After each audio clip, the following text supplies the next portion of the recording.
පිම්මල් පොට් තම්බන්න barrel එක ඇතුළට දාන ආධාරකයක් හදන්නේ කොහොමද කියලා අපි කතා කරමු. මේක ලී වලින් හදලා තියෙන්නේ. මේ රීප පටි දෙකට ඉරලා තමයි හදලා තියෙන්නේ. මම මේවා දිගපල්ල කියන්නම්. මේ කිරෝලම රීප පටියේ දිග සෙන්ටිමීටර 26යි. 26යි. ඒ රීප පටියම හැඩයට කපල නිසා ඊට ටිකක් එහා දිග ඒ රීප පටියම ටිකක් දිග පැත්ත සෙන්ටිමීටර 29යි. ඒ කියන්නේ පොඩි හැඩයකට තමයි රීප පටිය කපලා තියෙන්නේ. මේ බලන්න ඔයාලට පේනවා. ආන්ගේ හැඩේ හිටින්න ඔයාලත් කපා ගන්න. අනිත් පැත්තෙත් එහෙමයි. අනිත් පැත්තෙත් දිග පැත්ත සෙන්ටිමීටර 29යි ඒ රීප පටියම. කෙරෝල පැත්ත සෙන්ටිමීටර 26ට අරන් තියෙන්නේ. ඒ විදිහට අරගෙන හැඩේ කපා ගන්න ඔයාලත්. ඒකම ඊගාව රීප පටියෙත් මම දිග කියන්නම්. ඒකේ චූටි හැඩයක් තියෙනවා. ඒ හැඩේ හිටින්න පොඩියට කපා ගත්තාම ලේසි. ඔව් බලන්න මම දිග කියන්නම් හරියටම. ඒකේ දිග සෙන්ටිමීටර ඒ කපලා තියෙන හැඩේ අඩු පැත්ත සෙන්ටිමීටර 40යි. ඒකම දිග පැත්ත සෙන්ටිමීටර 42යි. ඊට ඊගාවට ගහන රීප පටියේ දිග සෙන්ටිමීටර 46යි. සෙන්ටිමීටර 46කට අරන් තින්නේ. ඊට පස්සේ ගහලා තියෙන රීප පටියේ දිග සෙන්ටිමීටර 49.5යි. මේ වලට පේනවා මං හිතන්නේ. ඊට පස්සේ ගහලා තියෙන රීප පටියේ දිග සෙන්ටිමීටර 52.5යි.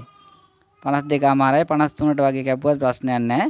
ඒ රීප පටි දෙකම එකම සයිස් එකට කපා ගන්න ඊගාව රීප පටි දෙක මේ පේන ආකාරයටම. ඊට පස්සේ රීප පටිය අර වගේම 49.5යි. ඊට පස්සේ රීප පටිය ඒ වගේම 46යි. ඒ විදිහට තමයි රීප පටි කපා ගන්න ඕනේ. දැන් මං කිව්ව පිළිවෙලට රීප පටි කපා ගන්න. ඔක්කොම රීප පටි එනවා. ඒ විදිහට ඔක්කොම රීප පටි මම ගහලා තියෙනවා 1 2 3 4 5 6යි 7යි 8යි. රීප පටි ගහලා තියෙනවා 9 10ක් ගහලා තියෙනවා. රීප පටි 10යි. මැද දෙක හරියටම සෙන්ටිමීටර 52.5ට මැද දෙක ගහන්න. කිරෝලවල් දෙකේ රීප පටි මම කිව්වා සාමාන්‍ය දිග. ඊට පස්සේ දැන් ආධාරයක රඳවන්න බෑ. රඳවන්න යටින් ගහලා තියෙන රීප පටිය දිග මම රීප පටි ටික රඳවන්න මං ගහලා තියෙනවා රීප පටි දෙකක් දිගට. ඒ රීප පටි වල මම දිග කියන්නම්. ඒ රීප පටි වල දිග සෙන්ටිමීටර 48යි. රීප පටි වල දිග සෙන්ටිමීටර 48 දෙකක් ගහලා තමයි මේ ඒ රීප පටි ටික මං රඳවලා තියෙන්නේ. මේ ආකාරයට රූප ඔයාලට වීඩියෝ එකේ පේන ආකාරයට ඔයාලා හදාගන්න. මේ පේනවා.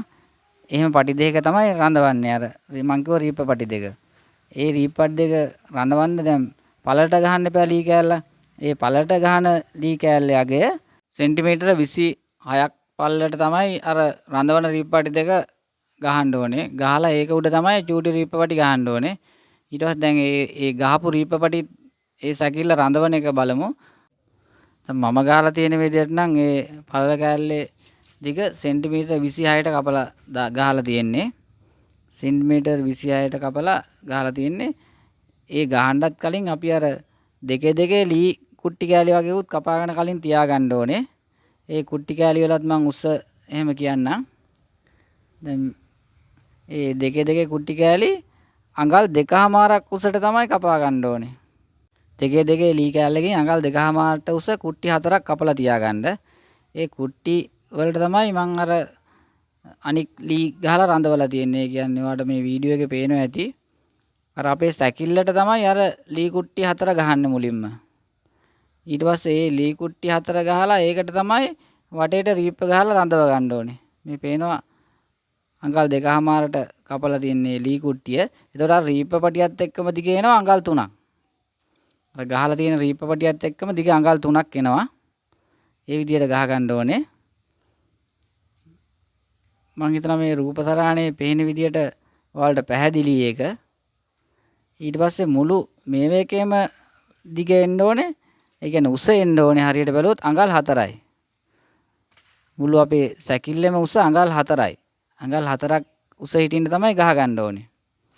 මේ ඔයාලට පේනවා මං හිතන්නේ අඟල් 4ක් උසට මුළු සැකිල්ලෙම උස තියෙන්න ඕනේ. ඒකම වටේ ගහන රීප්පේ දිග රීප්පෙත් අපි බලමු. කොච්චරක් උසද කියලා. රැකිල්ලේ දිග රීප්පේ උස සෙන්ටිමීටර 36යි අරන් තියෙන්නේ මං. 36ට කපලා තමයි දෙපැත්ත දෙක ගහලා තියෙන්නේ. මං හිතනවා ඔයාලට පැහැදිලිව පේනවා ඇති කියලා. දැන් අපි ගහලා තියෙන මුළු සැකිල්ලෙම උස හරියටම අඟල් 4ක් වෙන්න තමයි අපි ගහ ගන්න ඕනේ. මම මේ හැමතැනම ඔයාලට පෙන්වන්නේ අඟල් 4 උස ගන්න ඕනේ එක සමාන වෙන්න කියලා. නැත්නම් එක පැත්තක් පාත් වෙනවා එක පැත්තක් උස් වෙනවනේ. මේ පොඩි රීප්ප කෑලි ලොකු රීප්පයක් දෙකට පරලා තමයි ගහලා තියෙන්නේ. මේ පේනවනේ ඔයාලට උස අඟල් 4ක් තමයි උස වෙන්න ඕනේ. ඒකම අපි බලමු ඉතුරු ඒවා ගැන. මේ ඔයාලට පේනවා ඇති යටපැත්තෙන් සැකිල්ල බලපුවාම පේන විදිය මෙන්න මේ විදියට හිටින්න ඔයාලා රීප්ප පටි කපලා ගහ ගන්න ඕනේ.